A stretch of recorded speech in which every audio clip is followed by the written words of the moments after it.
5 jours que la pluie coulait sans trêve sur Alger, elle avait fini par mouiller la mer elle-même.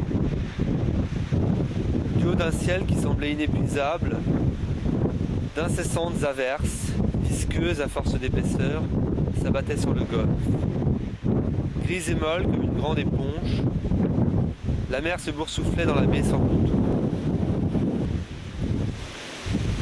La ville elle-même, tous ses murs blancs ruisselant d'humidité, exhalait une autre buée qui venait à la rencontre de la première. De quelque côté qu'on se tourna alors, il semblait qu'on respirât de l'eau, l'air enfin se buvait.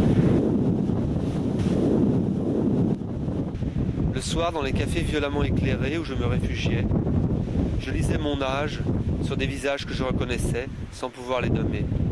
Je savais seulement que ceux-là avaient été jeunes avec moi et qu'ils ne l'étaient plus. Je m'obstinais pourtant, sans trop savoir ce que j'attendais, sinon peut-être le moment de retourner à Tipaza.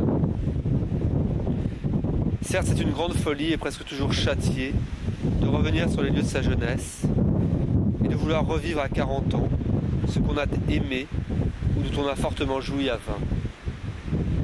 Mais j'étais averti de cette folie. Une première fois déjà, j'étais revenu à Tipaza, peu après ces années de guerre qui marquèrent pour moi la fin de la jeunesse. J'espérais, je crois, y retrouver une liberté que je ne pouvais oublier.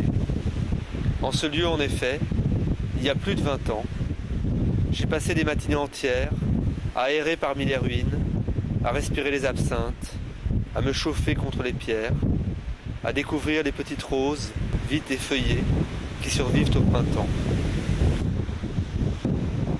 Et dans cette Tipaza boueuse, le souvenir lui-même s'estompait. Il s'agissait bien de beauté, de plénitude ou de jeunesse. Sous la lumière des incendies, le monde avait soudain montré ses rides et ses plaies, anciennes et nouvelles. Il avait vieilli d'un seul coup, et nous avec lui.